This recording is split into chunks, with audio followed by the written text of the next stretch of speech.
Assalamualaikum warahmatullahi wabarakatuh. Turunkan derajat Muna. Baik. Assalamualaikum warahmatullahi wabarakatuh.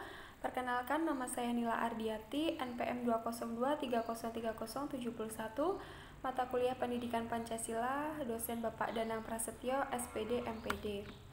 Pancasila, tentunya kita tidak asing lagi dengan kata Pancasila karena Pancasila merupakan lambang dasar negara kita yang di dalamnya terkandung 5 butir sila Pancasila.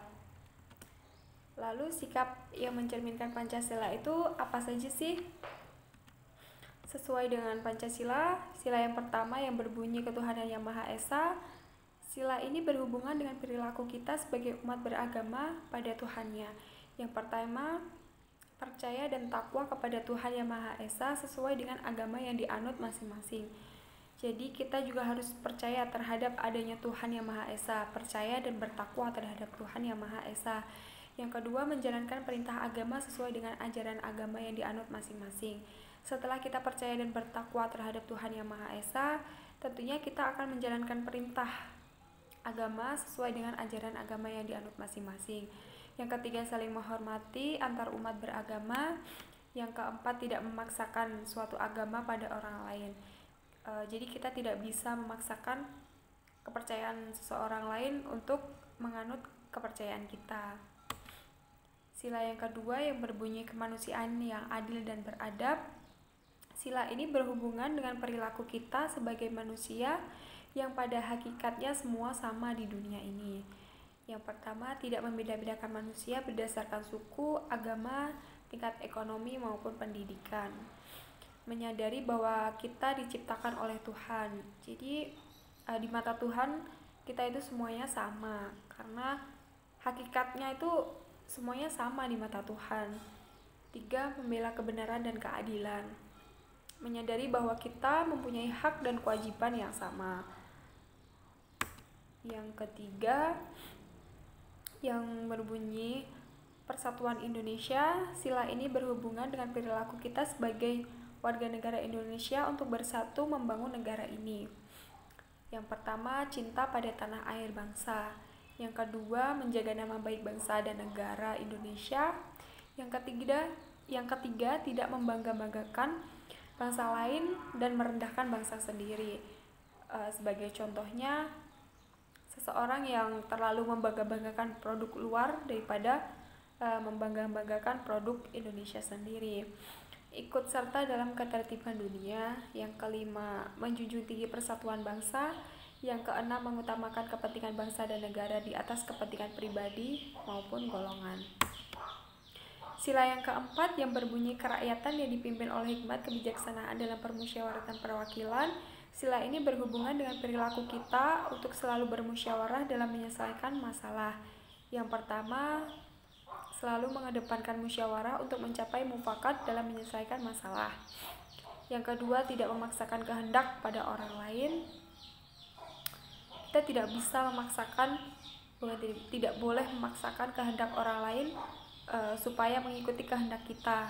Tidak boleh ya, karena tidak mencerminkan Pancasila. Yang ketiga, mengutamakan kepentingan masyarakat, bangsa, dan negara. Menghormati hasil musyawarah. Yang terakhir, ikut serta dalam pemilihan umum. Sila yang kelima yang berbunyi keadilan sosial bagi seluruh rakyat Indonesia. Sila ini berhubungan dengan perilaku kita dalam bersikap adil pada semua orang. Yang pertama, berusaha menolong orang lain sesuai dengan kemampuan. Yang kedua, menghargai hasil karya orang lain. Jadi kita tidak boleh mencemooh hasil karya orang lain. Yang ketiga, menjunjung tinggi nilai kekeluargaan. Yang keempat, menghormati hak dan kewajiban orang lain.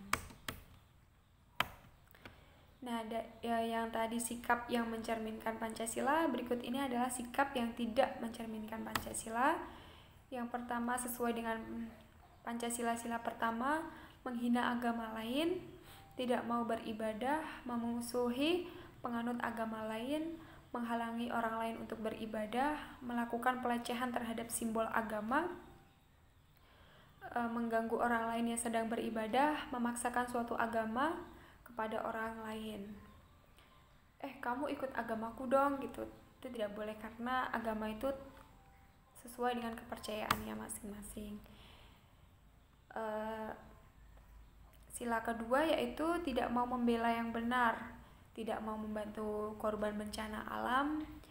Misalnya terjadi bencana banjir gitu, merasa tidak mau membantu gitu. Yang ketiga, menindas orang yang lemah. Yang keempat, masa bodoh terhadap orang yang mengalami musibah. Jadi bodoh amat, kan toh dia yang merasa musibah, terkena musibah, bukan saya, yang penting saya selamat. Itu tidak boleh ya. Yang kelima, berbuat semena-mena terhadap orang lain. Sikap yang tidak mencerminkan Pancasila sila ketiga. Yang pertama, mengadu domba sesama teman. Yang kedua, memilih jalan kekerasan dalam menyelesaikan permasalahan. Biasanya ada masalah sedikit itu mereka dengan kekerasan berkelahi gitu. Itu tidak boleh ya. Yang ketiga, menyebarkan berita yang tidak benar atau hoax. Itu tidak boleh. Sudah ada undang-undangnya sendiri. Yang keempat, tidak mau berkorban dalam kepentingan negara. Yang kelima, menjelek-jelekan bangsa sendiri. Yang keenam, merusak persatuan dalam masyarakat. Sikap yang tidak mencerminkan Pancasila sila keempat yaitu 1. Memaksakan kehendak dalam musyawarah. Yang kedua, tidak mau bermusyawarah. Yang ketiga, memaksa pilihan orang lain dalam pemilihan umum, disogok ya biasanya. Yang keempat, melanggar undang-undang yang telah disahkan oleh DPR. Yang kelima, menghalangi orang lain untuk menggunakan hak pilih dalam pemilihan umum. Yang keenam, menolak hasil musyawarah. Yang terakhir, Pancasila sesuai dengan sila kelima. Yang pertama, bersikap tidak adil dalam lingkungan sosial. Yang kedua, tidak mau memenuhi kewajiban. Yang ketiga, bersikap boros dan bergaya hidup mewah. Yang keempat, melakukan korupsi uang negara yang sekarang lagi booming, yaitu korupsi uang bantuan corona. Yang kelima, bersikap pilih kasih dalam pergaulan di masyarakat. Yang keenam, melakukan pemerasan terhadap orang lain.